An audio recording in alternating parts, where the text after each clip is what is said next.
you on, cause you didn't know that. It's the D Shabach Show. You know how it goes. If you don't know, now you're gonna know, cause you tune in to the only D Shabach Show. It's what you came from. Education and entertainment all just for you. It's the D Shabach Show. Why you stuck on 25? We reporting live from the phone just to let you know that it's the D Shabach Show. It's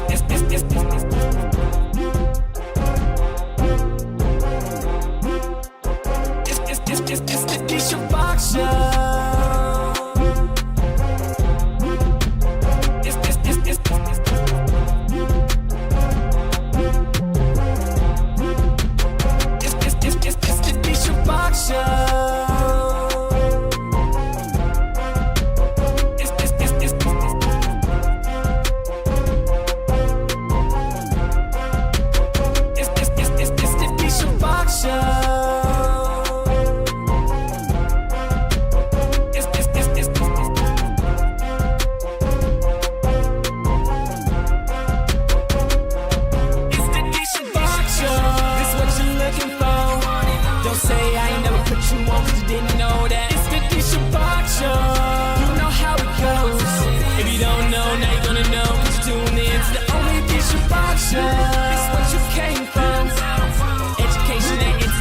Just for you, it's the D Shabach Show. Why you stuck on 25? We reporting live from the phone just to let you know that it's the D Shabach Show. It's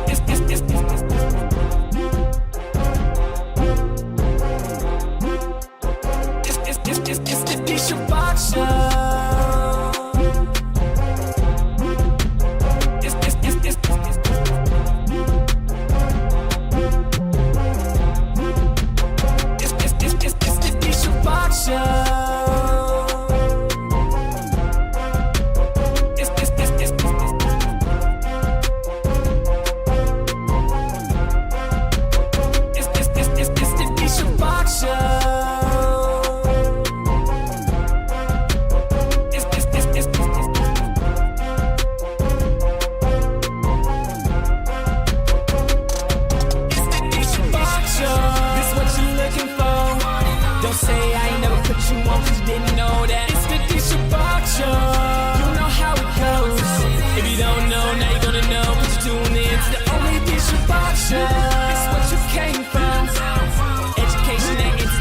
Just for you, it's the D Shabach Show. Why you stuck on 25? We reporting live from the phone just to let you know that it's the D Shabach Show. It's the D Shabach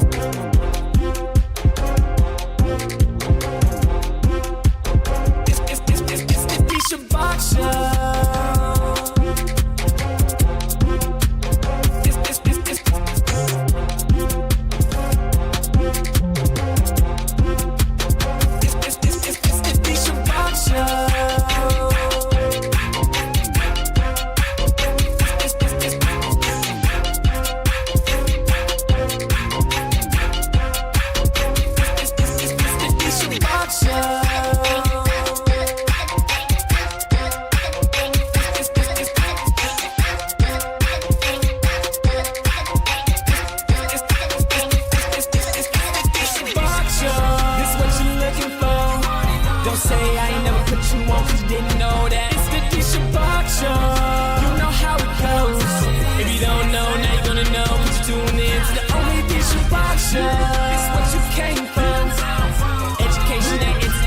Just for you, it's the D Shabach Show. Why you stuck on 25? We reporting live from the phone just to let you know that it's the D Shabach Show.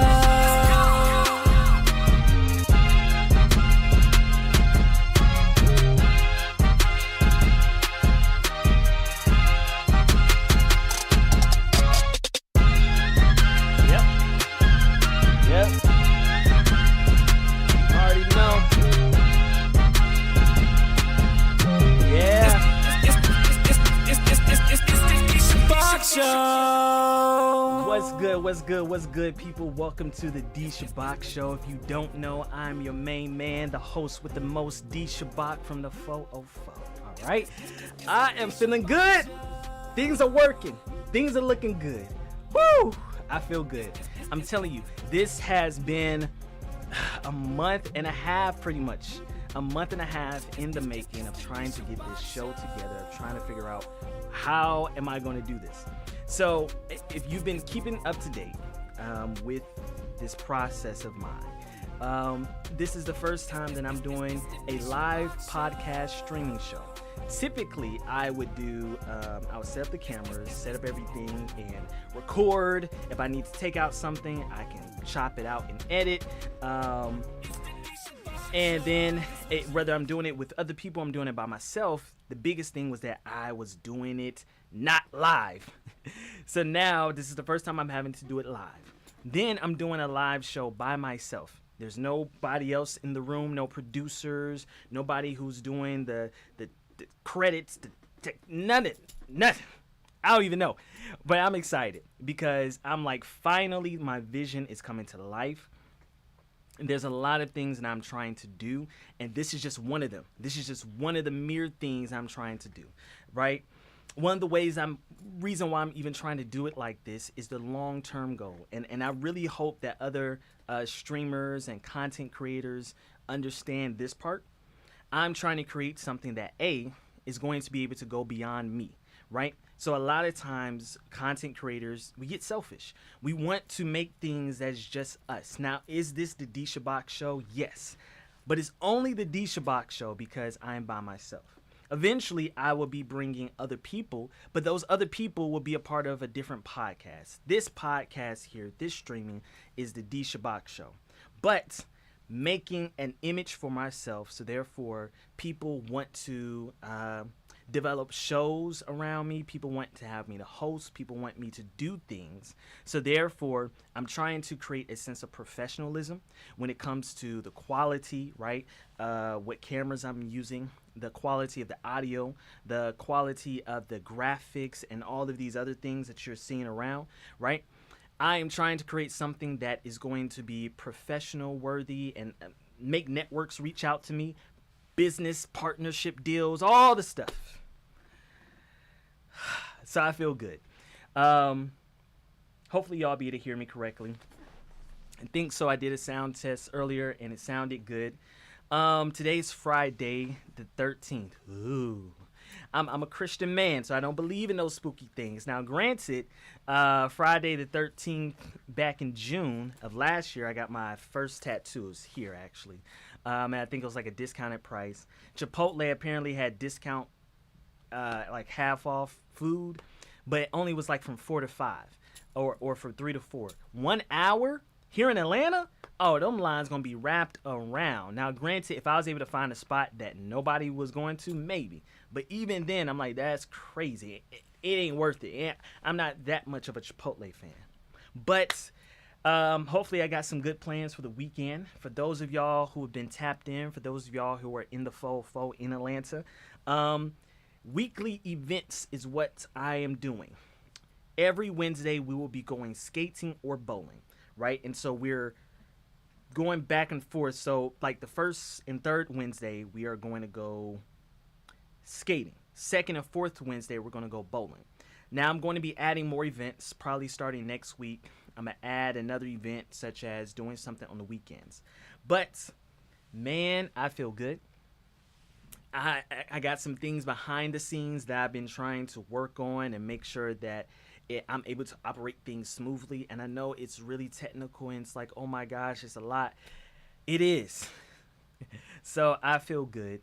I was supposed to turn on the air. Let me turn up the air. I'm able to control it a little bit from my phone because a brother gets hot. And then the crazy part about it, in the room that I'm in now, the AC like barely gets to it. So I gotta like have the fan on and everything. But I feel good. How are y'all feeling? How you doing? Leave a chat. Leave a comment in the chat. Tell me how you feeling. Has your week been good? Has it not been so good? Are you just glad that it's Friday? The week is over now? Man, for someone like myself, the week is never over at Friday. That's really when the week is starting. Because of my industry, my line of work, it's like, yep, the weekend means work. But moving on, let's move on to the topic of the day. So the topic of the day got inspired off of this video. Belief in his wife, Yvette. So they have a podcast called How Married Are You? And I love their content. They're Christians, but they're also what I like to call realistic Christians. So you have legalistic Christians who, Jesus, Jesus, Jesus. And then realistic Christians, which brings the Christianity into the real world and real application, real application. That was the best way to put it. So the topic of the day is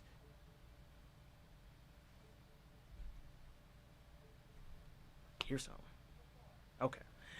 You know how the alarm be going off. So you're like, hold on, we're making sure.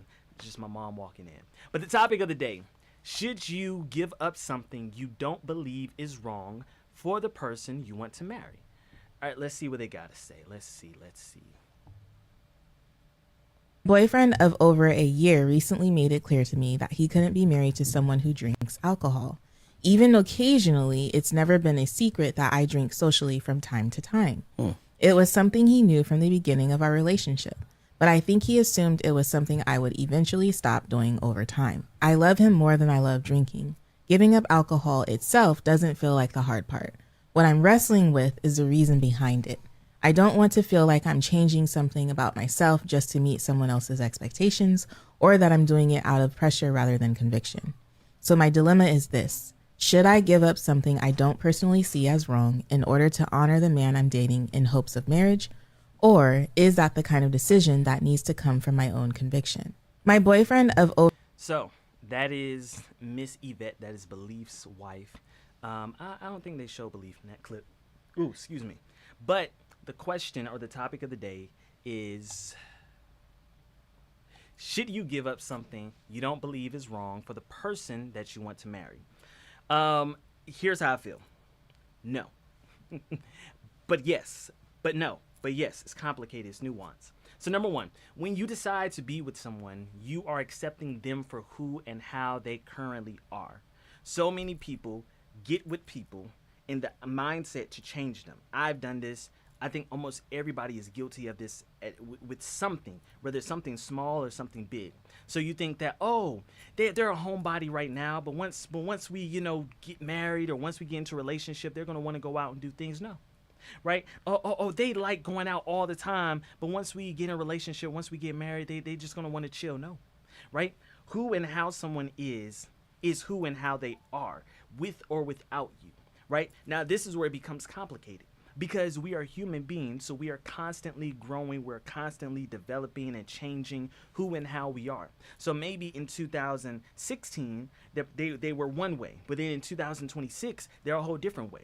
So the first thing is, you are supposed to be willing to accept them for who and how they are, right? And that's why you got to ask all the right questions.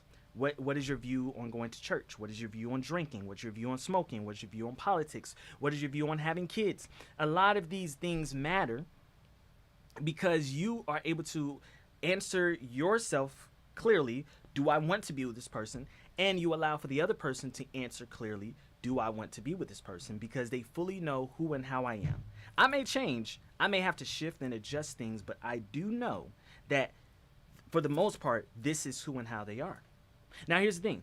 You must be honest with yourself and them on whether things that you do or that they do is a deal breaker or just pet peeves, right? So, for instance, myself, I enjoy going out. So I would say a deal breaker would be if you are like, I go out every once in a while. Because I'm going to be feeling like I got to stay at home with you, feeling bad. Also, I don't necessarily want to go out by myself, and I don't want to always have to go out with family or friends. I want to go out with you, my significant other. So that is a deal breaker. Now, what may be a pet peeve for someone like myself is planning, right? Where I'm like, I don't need you to be a planner. I don't mind doing the planning, right? But I would love for you to help with the planning. That's just a pet peeve. It's not a deal breaker. And a lot of times we don't really, first of all, have you created a list of deal breakers and pet peeves, right? Because once you start writing it out, you start realizing maybe that's not so much of a deal breaker. Maybe that's mainly a pet peeve. Or what I thought was a pet peeve really irks my nerves, so it's really a deal breaker, right? We got to ask ourselves these honest questions so then we can tell somebody else, hey, here are my deal breakers and here are my pet peeves. Now, here's where it becomes nuanced. Do you change yourself to marry? Do you something that you didn't think was wrong or something that you thought was right? Do you shift certain things to marry this person? Well, the question is it something that you can live with? Most people change themselves. They get into relationships, they get into marriages, and they change themselves, not thinking about how am I really going to feel about this tomorrow? Am I going to feel like I lost a piece of myself? Right? The version who I was in 2016, am I still that version in 2026? It's good if we're shifting and changing for the better, but you have to want to shift. That other person has to want to shift. And I realized with previous relationships, even with family and friends, that you cannot expect for that person to not be who they are. You think that, oh, well, their love for me will make them change, or them just being in this environment will make them change. Not necessarily. Maybe not. You're rolling the dice, which is why at some point in time in life, you're going to have to roll the dice. So can I ask clarifying questions so that everything is not rolling of the dice? Everything does not have to be a guessing game. Everything does not have to be you trying to figure things out. You can ask just some clarifying questions. And most people, they're A, not even willing to communicate. And then B, they don't know how to communicate properly. Well, this is what I believe. Well, this is what I believe. Well, this is what I believe. This is what I believe. And no one is trying to figure out, you know what? How can we compromise? How can we figure this out instead of just arguing? Because sometimes you are supposed to be with someone who is a little different from you. But if you're constantly creating everything to be a deal breaker, right? Now, this question was, the question was centered around drinking. That the husband wanted the wife to not drink, but she thought that he already accepted that she drinks. She's not an alcoholic. It sounds like she's more of a social drinker. What's up, V? I don't like how y'all names pop up on here, right? Because it's like the whole TikTok name. It's not like your official name. So I be trying to figure out who people be. I'm like, oh yeah, I know you. Anyway, a lot of times, so the wife was like, I thought he accepted me, or before they got married, I thought he accepted me. But now since we're married, he's wanting me to change. How does that work? How does that add up? First of all, have the honest conversations, right? As I'm saying, have you mentioned or brought up your concerns so that they can be an active participant in the decision making? Most people just like, hey, I'm gonna be me, and I'm gonna just expect for you to automatically agree. Most people are like, hey, you should know that I don't like that, so I'm expecting for you to automatically shift, and that is not how we work. Little kids don't even work like that. Why are you expecting for grown people to work like that? Have the tough conversations, please. There's been some friendships that I've had falling outs with because I initiated the conversation, and the takeaway from that conversation was that A, they didn't want to have the conversation at all, or B, having the conversation brought us clarity that, you know what, it's best for us to not be friends. It's best for us to not connect. And I really wish that people were not afraid of conflict, not afraid of losing people, not afraid of being true to yourself, right? Because there's somebody out here who loves you. You don't have to compromise some of your core values. But then there are other things that you should compromise for the sake of love. And honestly, I can't, you can't, none of us can say it's really, that's why we need therapy. It's good to go to marriage counseling, couples counseling, marriage therapy, couples therapy, to have an outside perspective who is the professional. They do this for a living, right? They are intentional of hearing couples issues and figuring out the solution, figuring out what is not being said, right? So going to a professional who's able to break this down, not your homegirls, not your homeboys, they're of course going to agree with you. And even if you have some friends or family members who challenge your perspective, they may not know it in the best way. They may be saying it from a Christian perspective and you need a little bit more psychology. They may be saying it from a psychological perspective, but you need a little bit more religion or some nuance or whatever it is. But most times, people don't even approach the conversations, right? And then lastly, be with someone who agrees or at least doesn't mind who and how you are. This is something that I've struggled with, I've wrestled with, because most times you want to be loved. You want people to like you, but you're not willing to be honest. My therapist has said this nicely. She said, you're trying to fit in instead of being accepted. Do you fit into that relationship? Do you just fit into those friendships? Do you just fit into your family? Do you just fit into that relationship, or are you actually accepted? Most people don't accept everybody. So go into the relationship with that mindset. So I am going to, I don't know what just popped up. What was that? A paper crane. I got to get used to this TikTok stuff. So most people don't know the difference between being just fitting in and being accepted. What is one of the core differences that you'll feel? That the person loves that about you. They may not love it directly, but they love it about you, right? So you may not prefer someone who's clumsy, but you love Sarah, you love John, and John or Sarah happens to be clumsy. So you love that about them. That's called acceptance. Fitting in is that, oh my gosh, Sarah or John is always clumsy. So they may not say nothing, but you could tell they're irritated. They're like, oh, what? That's just fitting in. And most people, because we are just looking to be loved, because we are wanting to be cared for, to be nurtured, we put ourselves in positions to only be able to fit in and not be accepted. So I don't know. I think this is a valid point that they brought up. I definitely want to take a look at their podcast. Please follow them. They're a wonderful couple. They do excellent content. Now, one of the things, few comments that people said, if he's making demands as a dating partner, God only knows what he will require if you get married. That's facts. If you don't want to do it for yourself, then don't do it for someone else to make them happy, because this is how resentment breeds. That part right there. Resentment. Most people don't realize that there's resentment festering in any relationship, families, friends, or romantic relationships, right? They don't realize it until it's too late. And you're trying to figure out, why are they so short with me? Why are they so snappy? Right? You may be trying to figure out yourself, why am I so short with them? Why am I always got an attitude? Why am I always irritated? Well, because it's called resentment.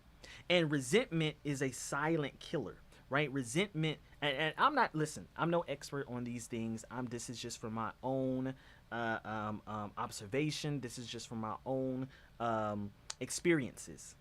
Resentment is that thing that you think, it's not a big deal. But every time that thing happens, that emotion starts, creeping up. Your hair on your skin just starts crawling, and you just start feeling irritated because you are having resentment. Then by the time it's too late, resentment may look like abuse, financial, verbal, or physical. Resentment may look like attitude. Every time when they ask you to do this, or every time whatever and then it starts to become more than just about that little thing. In this case, drinking. It starts to become totality. You just don't like them anymore. You don't feel them. You don't want to be around them. You don't feel that spark anymore because you resent them. And this is why, for me on my journey, I guess dating experience or whatever, I'm trying to find someone who I feel comfortable with, right? That acceptance. Because there are young ladies who I'm like, yo, she's cool, but I don't know if I feel comfortable around her. Not because she's necessarily doing anything wrong. It's whether do we click. And for me, I feel like it sounds like the girlfriend drinks socially. She drinks in a sense of having fun, being able to loosen up. Maybe it's a long day. She just sips a little bit. However, whatever. As long as she's not an alcoholic and abusing alcohol, then this is something that she finds to be herself. She identifies as something that is a part of who she is. Why would you be with someone who doesn't accept that part of you, right? Why? Because I've had friends who they're like, I'm not going to come to your event. I'm not going to come to that thing because I know y'all going to be drinking. And for me, I'm like, bro, you don't have to drink to come. You could just chill. But for that bro, he's like, no, I don't even want to be in an environment with people who are drinking. So then my question is, what happened? What was the conversation? How did you even know that he didn't like drinking? Was he just passive about it? Was he passive aggressive, or was he aggressive? Right? And a lot of times people allow their love to blind them, their love for a person, which is why, are you asking the right questions beforehand? Right? Someone said this is a recipe for disaster. Why is this person marrying someone that doesn't align on something that is obviously very deep to them? Ultimately, ultimatums don't work. If you believe strongly about not drinking, pursue someone that doesn't drink. That's what I'm talking about. There are certain things that I realize that I feel strongly about. One of those things is getting married. One of those things is having kids. One of those things is, as I'm deconstructing my faith, I still am a Christian. I still am a believer that Jesus Christ is my Lord and Savior. So it's like, these fundamental things, are you making sure that whoever you're talking to, whoever you're dating, it is aligned? Someone else said, go be with someone who is okay. Yep, be with someone who's okay with drinking. Speaking from experience, run. It always starts out little and it increases. If it's not affecting me negatively and I enjoy this, my partner should not be trying to change me. Yes. And that's why, like I said, like starting out, for me, I enjoy going out. I enjoy traveling. I enjoy doing things. For somebody else, they are a homebody. And I was in situations like this before where the person I was with, they were more the homebody. I enjoy going out, and it caused unnecessary arguments and conflicts and issues. Because I'm like, hey, it's Friday, we about to go out. And they like, oh, it's Friday, I finally get a chance to rest. Who's right? Who's wrong? No one's right, no one's wrong. It's just, are y'all right for each other? Someone else said, married in true love. I'm trying to figure out how they put commas on your comments, please, guys, especially if you're going to write a long paragraph.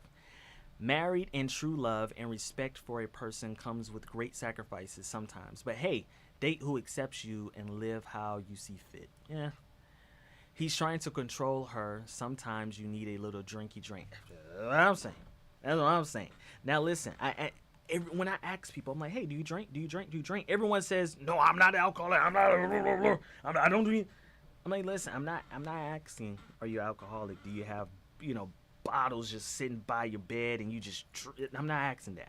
I'm saying, do you have a little adult drink when you go out to eat, when you go out to the little spot, right? And these are questions that are important. Let's get a few more. I don't hear enough info to give an opinion on this. Yeah. If she often drinks or get drunk, does he have in his family history of issues of alcoholism? Alcoholism? Yeah. Didn't she say he knew this in the beginning? Yeah. So this is where counseling and therapy matters, because we're getting a 60-second, 30-second clip on your entire relationship when you need to take this to a therapist. You need to take this to a counselor who's able to understand both perspectives, hear y'all, and figure out the solution. But most people, they feel like that is unnecessary, and see what happens is one or both parties give up too quickly. Well, she ain't gonna change. Well, he ain't gonna change for the better, what they think. And the other person's like, well, she trying to change me. He trying to change me. Who's right? Who's wrong? Maybe both of y'all are right and wrong, which is why you need a therapist. You need a counselor to figure this stuff out.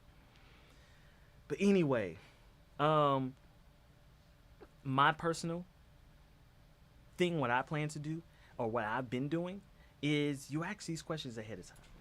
If you meet it online and on dating sites, you say, hey, do you do this? Do you do that? Do you do this? Do you do that? Because some people are not meant to, you're not meant to be in a relationship with them, but you're meant to be friends with them, right? And so once you realize, you know what, we're not aligned on this, so let's not force the relationship, but let's be good friends, right? And I think our biology, our hormones gets the best of us, so we put on those rose-colored glasses, and we're like, you know what? maybe I don't mind. So we got to shift away from that. But anyway, let's move on to a little something more lighthearted. That's hilarious. Okay. Charlie Kirk. With that. Why are you okay with dictating what the black community should do? Now Charlie Kirk should decide what the black community does? Something can't register the pain, it's okay to torture something? Correct, if it can't register the pain. If it's not your DNA, why should it be your choice? Exactly, it's not your DNA, so why are you choosing for these women? How do these other women get pregnant then? Huh? You want me to explain sex to you? No, I'm asking I can you. explain sex to you. I know you're newly married. So why are you seemingly indifferent with the millions of Americans that are being killed? Because they're not Americans. You have to be born on U.S. soil to be an American. Again, you prove my point. You okay with abortions for people that found out they are pregnant with Down syndrome children?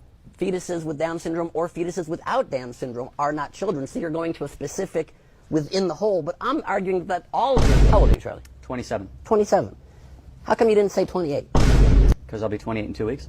But if life begins at conception, you're 10 months older than that, and you actually are 20. Do you truly, in your heart of hearts, truly believe that this is a human being? This, Without a doubt. without a doubt? Yes. This is a dolphin fetus. This is a human fetus. Look how similar they look, but quite different. In life, do you confuse dolphins for human babies often? Fixation with sperm is like creepy and kind of weird, Your honestly. fixation with women's wombs is creepy and kind of weird. No, So I'm just trying actually, to even it out. unique. So is sperm, and so is eggs, and so is everything. Dolphins are unique. Holocaust that's happening in our country. So for Say you, Holocaust again, you're going to have a problem with me, because again, well, my family died in that. then trust the 1,000 OBGYNs. I don't know who they are. There's millions Well, of OBGYNs out there. The 1,000 say you're wrong. And the 100 million others say that So I'm right. if there's 1 million abortions every single year, do you think that's too many or not enough?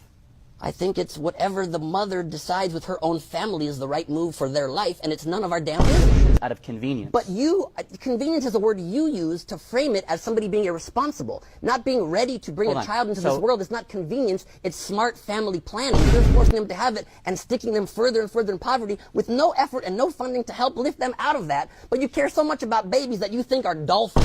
Bible's beautiful, but it's allegories. So if you're going to take the specific words and say it's some kind of scientific book, it's not a scientific book. It's a good moral no, it's guide. the word of God, Ben. In your opinion. What happens to an unfertilized egg? The sperm dies, and what happens to a pregnancy that doesn't go to term? It dies. Your point is what? 55% of all abortions in this country are done out of economic convenience. Do you think that's okay? Economic convenience is such a stupid, backwards, low IQ phrase for you to use. What you actually mean is they cannot possibly afford the $1 million it will take to raise a child that you can afford because you were born into privilege. Do you have any friends who have ever had an abortion?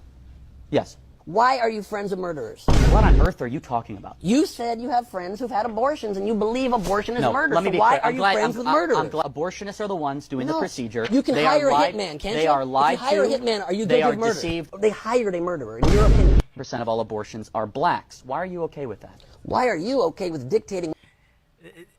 Listen, I don't mean to get political. Actually, I do. Okay, this is my show. This is the D Shabach show. If you don't like it, you can watch something else.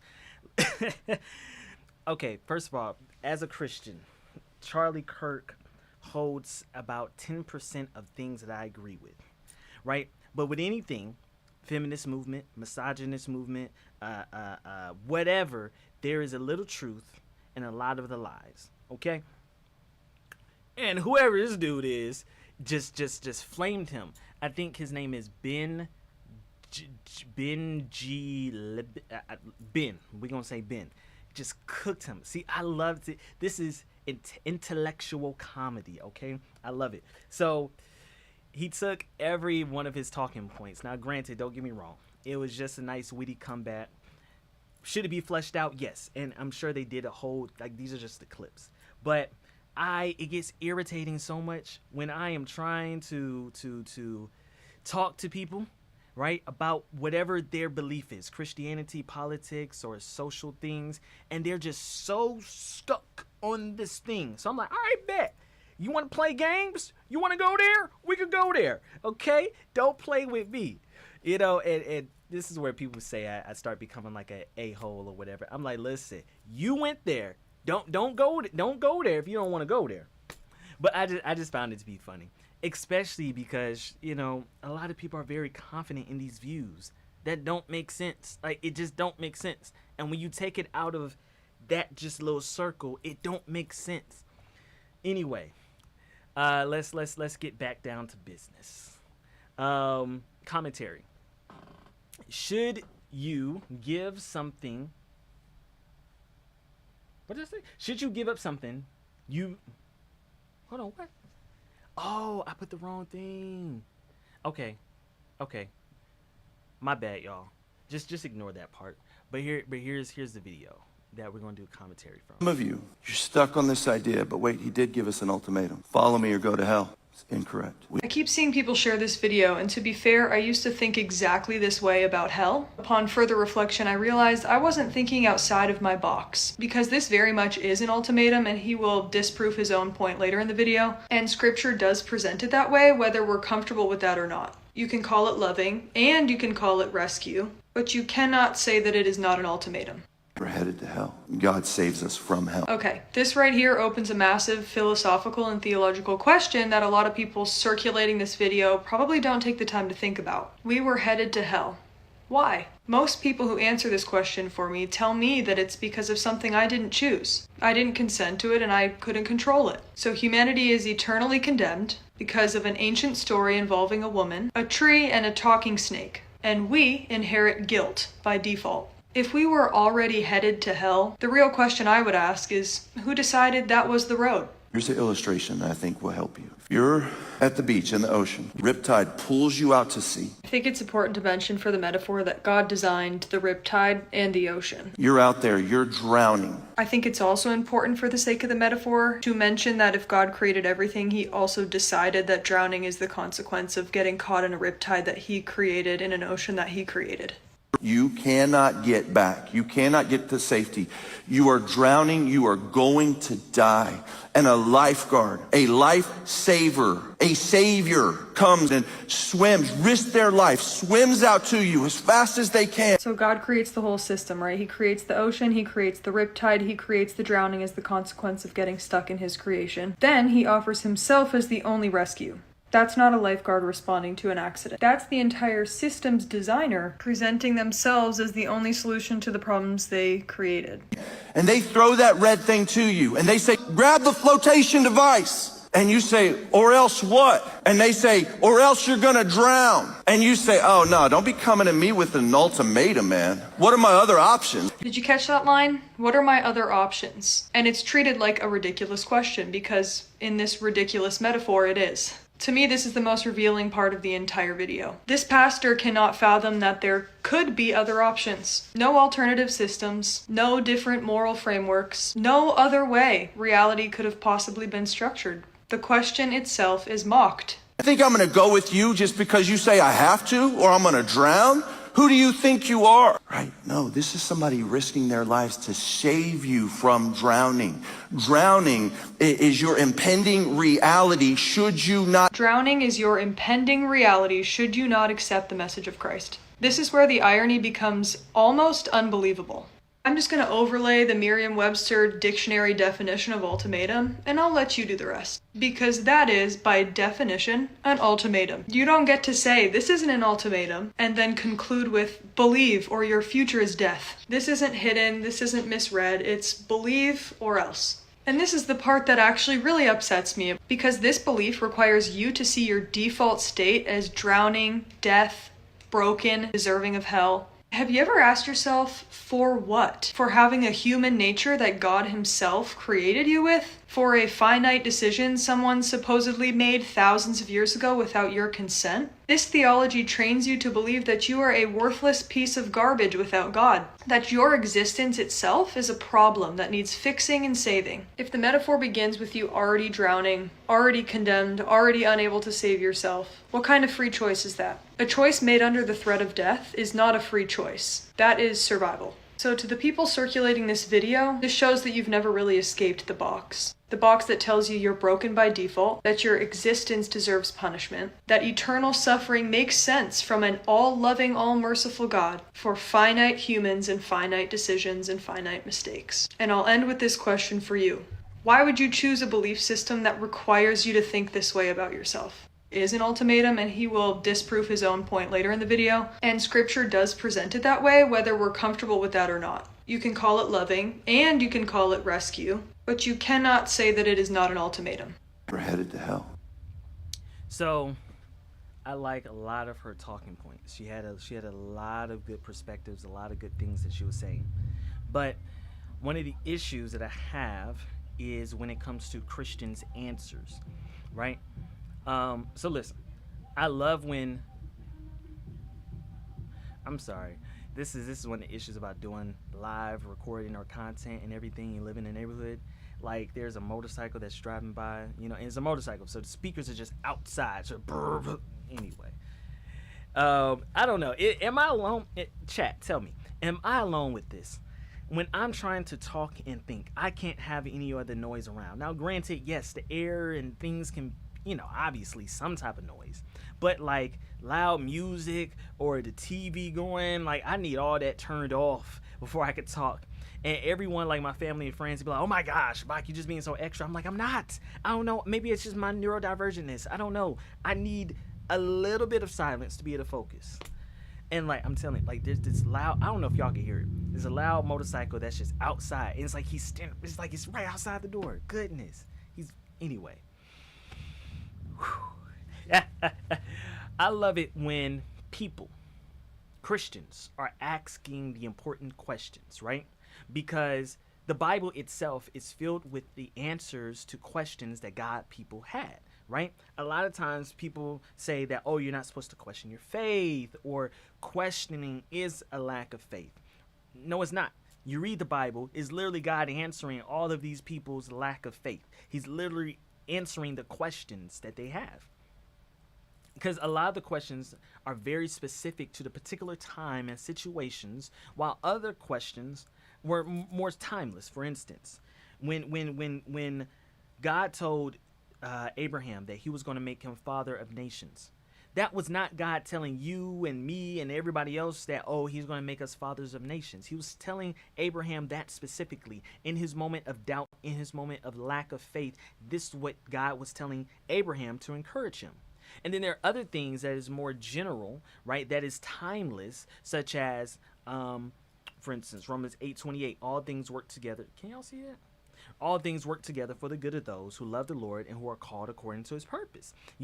That is a timeless scripture because it is speaking to all of the Christians, right? Not just a specific thing. So God is more than fine with your questions, right? And he's even more than fine with your lack of faith. That is why Jesus says, as long as you have the faith of a mustard seed.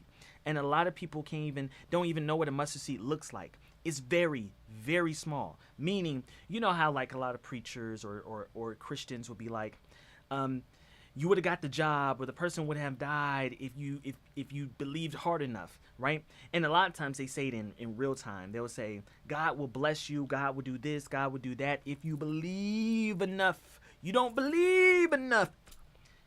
Man, I'm believing all that I can.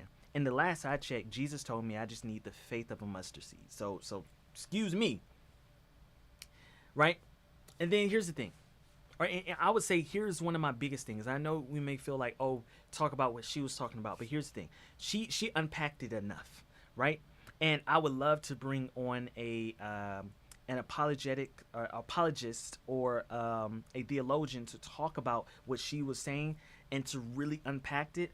I don't even want to really touch what she was saying because I'm like, there's certain things I agree with and certain things I may not agree with, but I would love to have someone who does this for a living, right? And speaking of people who do this for a living, modern apologetics that I've seen, that I've met, and that I've learned from simply use their gifting and their research to defend the faith, which is good, but we should also be using it to understand the root of people, of the questions, understanding the root of the emotions, the reason behind the questions and the perspectives.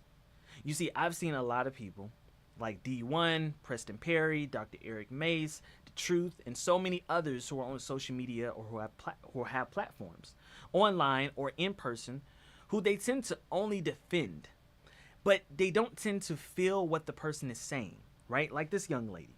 I'm sure if we look in the comments, there's a bunch of people that's just Christians who are just attacking her, like, how dare you, right?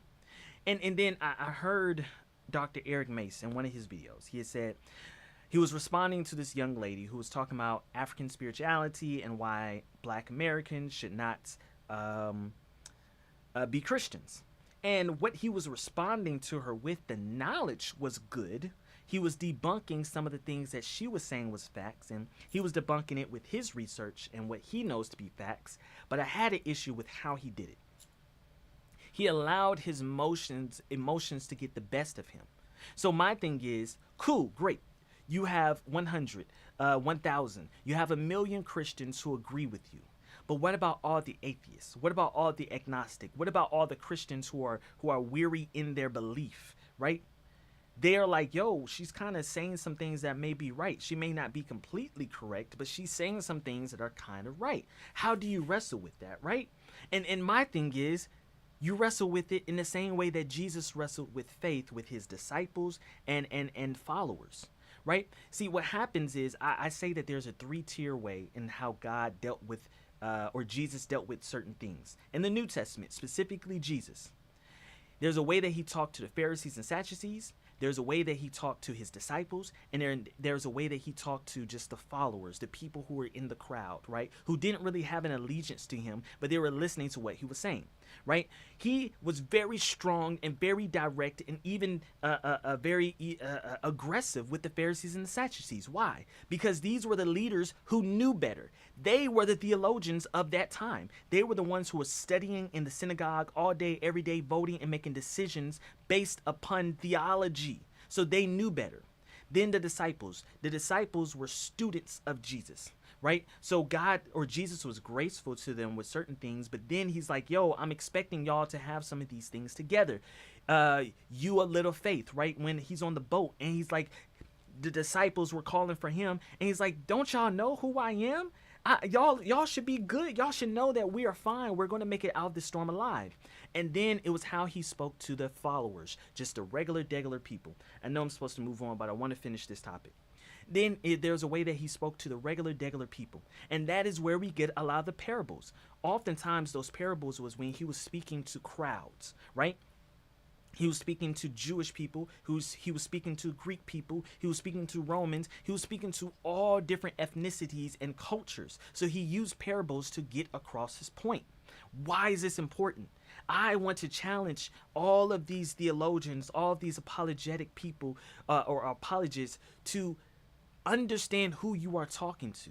Just because the young lady is being bold with what she's saying, she's being strong and aggressive, but you should be able to read and see her heart to understand you are not to respond to her. You're not to respond to him with harshness. You are to respond to them in a way that is going to be receptive, right? Some people, they do need that tough love. They do need that harsh reality in those conversations, while most people need a soft, gentle, nurturing touch because they've been hurt, they've been abused by Christianity, by religion, or whatever it may be, but you got to meet them where they're at.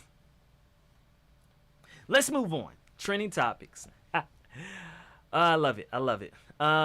Trending topics. So, there's a deadly shooting encounter that was in Baltimore County. Brown is the name of the guy who ended up sadly passing away from this encounter. Now, I didn't watch it because it's black trauma porn is what they call it, right? It's like we see each other, we see bad things happening every day. And so I was like, I'm just wait to react to this live, while we're watching, on the show.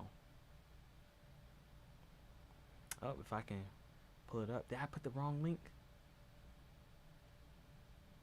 Yep, I did. Hold on. I got it. Give me a second.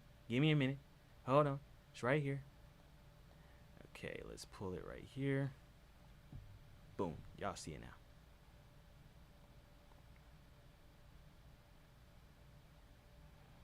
Alright, it should be volume to it. I don't know why.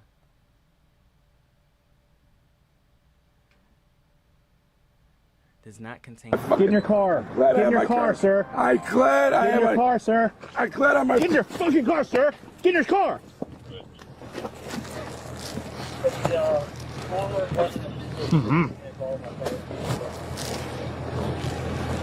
46. Start me a medic. Whitehead Court and Security Boulevard. I got a suspect down. Head injury. 1018 for medics.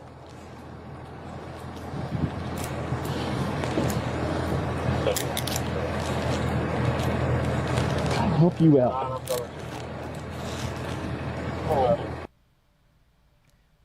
I gotta watch that again. Not because I want to, but I'm trying to figure out what was going on. So I guess it was a traffic stop, and I guess he was trying to tell him to get out the car or something. Get in your car. Get in your car, sir. I glad I Get in have your car, sir. I glad I'm Get in your fucking car, sir. Get in your car.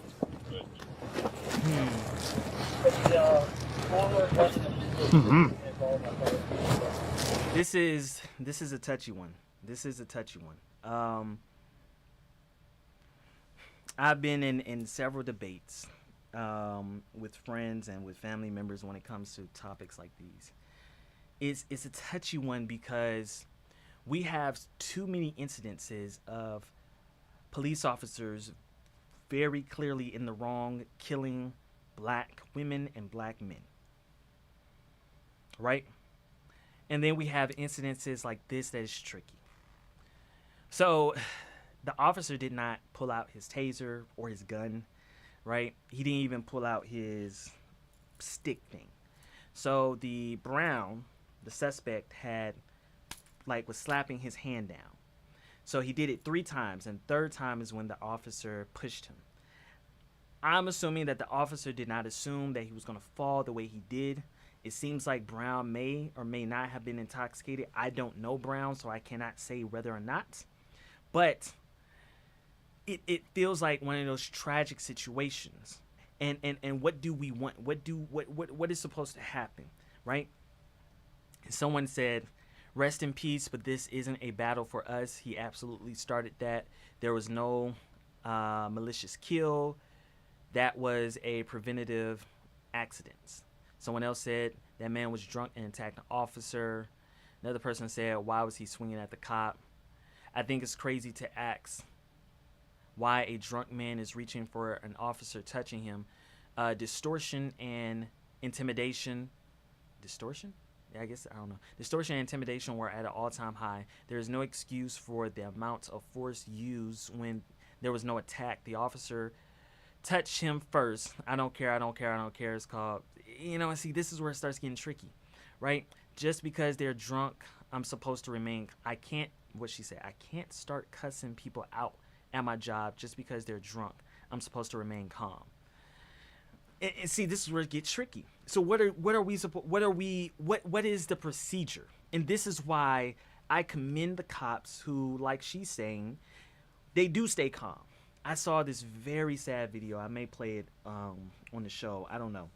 I saw this very sad video where these cops had pulled up to this young lady's car, and she had no license, or the registration was out of date.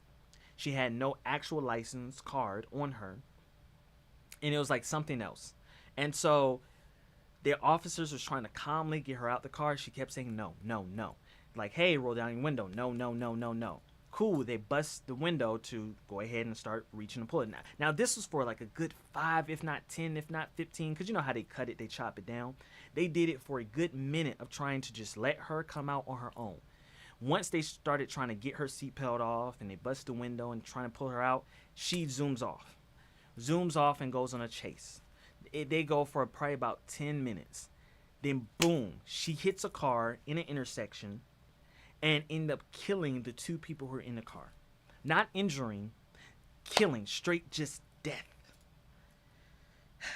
And so my thing with those cops, they were trying to do a good job of just de-escalating.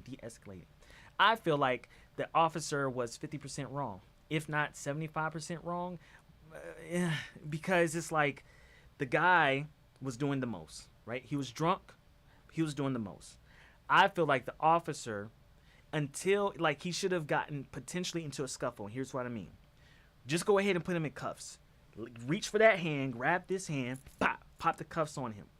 If he is a little tipsy or intoxicated, you may be able to have more control over him. Boom, push him against the car, get the other cuff on him, put him in the back of the car. But once you start doing what the officer did, which I guess he punched or slapped him, a drunk person, right? Because non-intoxicated person. I was trying to use the other word, but a non-intoxicated person probably could have took that and whatever. But he's drunk. So when you hit him, he's just going to fall back, which is what happened. Head hit the concrete. Two weeks later, he's passed away. How do we deal with these situations, right? And so I kind of agree with a lot of these people, and a lot of the cases are not this simple, right? And that's why I'm trying to be careful with how I talk about this, because a lot of the cases are not this direct. It's not this simple, right? A white person may see this, or even other ethnicities may see this, be like, oh yeah, the dude was definitely in the wrong. And they're taking away the nuances, right? Because when they see those other videos where the suspect was not in the wrong at all, they still want to justify and find a way to blame it on the suspect, blame it on a black person. So this is sad. This is sad. That's all I can say with this. Let me see another comment. Once he initiated contact, we lost this battle. Yeah. The family would not win, unfortunately. This man was swinging at the officer. Let's be accountable, guys. That officer didn't set out to kill him. He didn't shoot him. He swung and hit him. And the man fell. Unfortunately, he couldn't break his fall backwards. It's a very sad situation all around. No point in the family suing when he was the initial aggravator. Someone responded to the comment.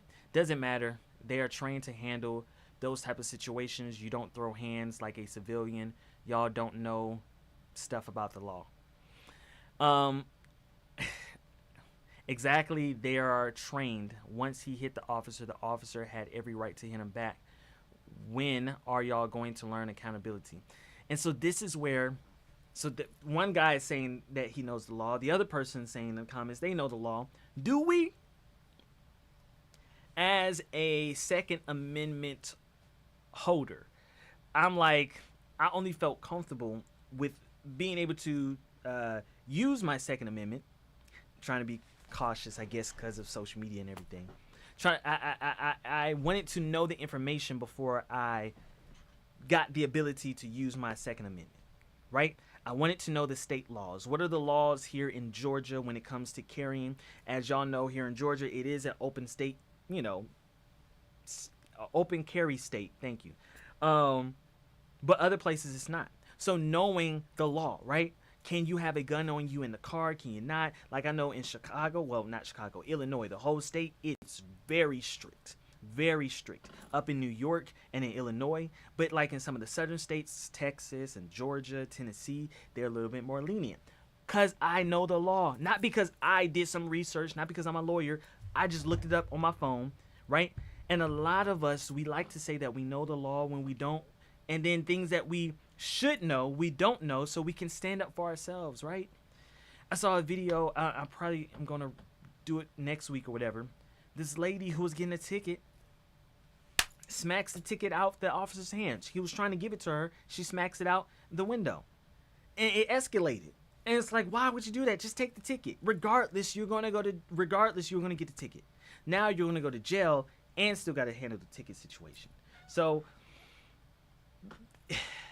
race and people create this concoction that is difficult to untie, right? Because was it because they were black, or was it just because that person was just not doing the right thing, right? Was the officer being racist, or was the officer doing his job? Was the officer doing too much? Like a lot of these questions we don't know the answers to, which is why I think that we should have some people who are trying to educate. And there are people online. I'm not even going to cap.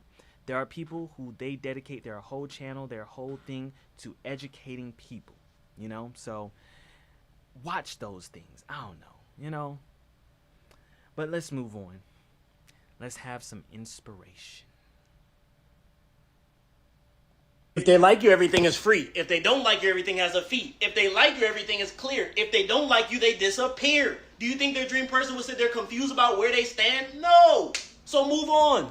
If they like you, everything is free. If they don't like you, everything has a fee. If they like you, everything is clear. If they don't like you, they disappear. Do you think their dream person will sit there confused about where they stand? No. So move on. Man, when I first saw this video, I was in a depressed state of feeling like it is complicated meeting and greeting women because you're constantly told, as a guy who cares about his perception and how women may feel when they're in my presence or interacting with me, you care to not be the weird person, the creepy guy, right? I have been it, right? I think most guys have been it at some point in time.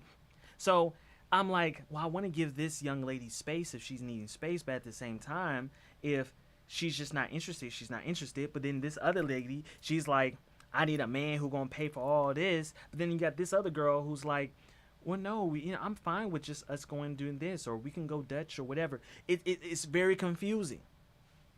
And the guy, he just kind of summed it up. Now, is it that simple? No. But sometimes it really is that simple. Like one of the comments says, she said, sometimes it really is that simple.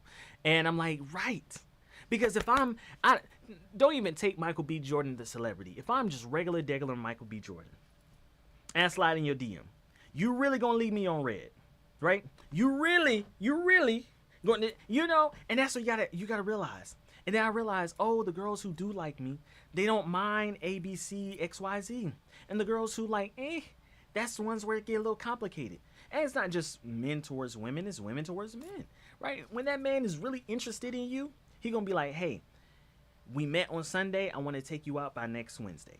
Or by next weekend, right? He's like, hey, I want to actually pursue a relationship with you. I don't want to make this confusing or leave you wondering. I want to be very clear, right? Now, granted, sometimes as guys, we just don't fully know yet because we're scared, we're nervous. Maybe he hasn't really gotten over his ex. Maybe he hasn't really unpacked or deconstructed some things, right? And the same for women.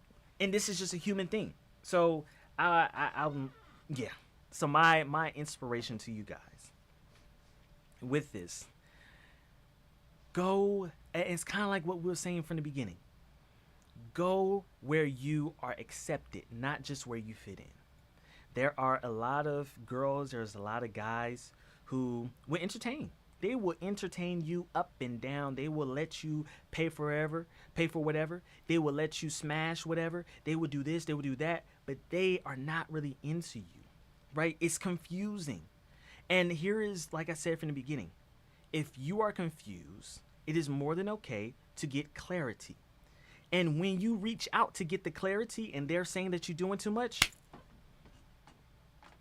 but more than likely, if they're interested in you, they are glad that you're asking for clarity. They are glad that you're trying to figure out, what does this mean, right? Now, they're just immature people, right? There are some people who are just immature that no matter what you do, no matter what you say, it's going to be confusing. You will ask for clarity, sit down with them and talk, and they're like, you're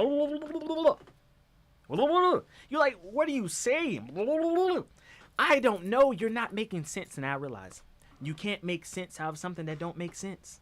So I would find myself in arguments and debates with people that I care for, that I care to get to know. And I'm like, why am I debating you? You chose your route. You chose your path. Let me choose mine. I have to be okay with being like, you know what? We don't agree, right? You don't want to drink. I want to drink, right? And that's okay. You don't want kids. I want kids. That's okay. But most people are not willing to have those direct conversations. So I just want to leave y'all with a little inspiration. Go, it ties this whole episode together. Go where you are accepted, not where you're tolerated. Go where you are accepted, not where you just fit in. Go where you are accepted, not where you have to wonder.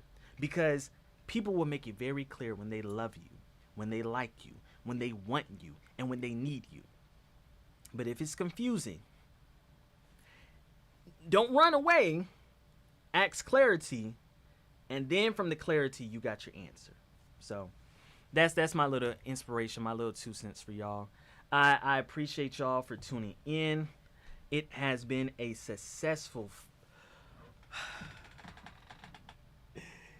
episode of the D Shabach Show.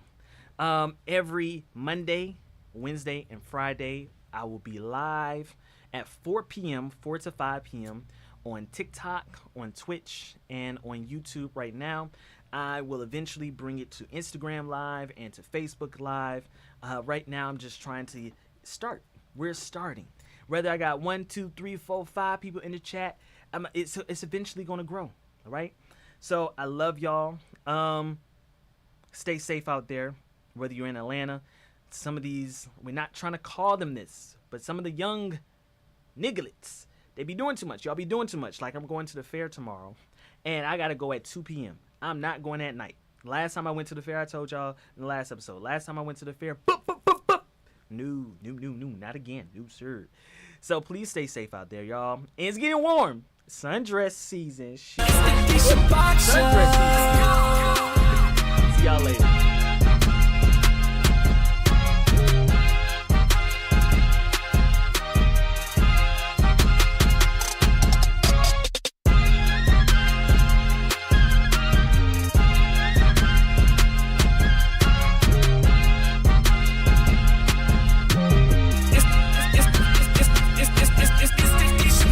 Show.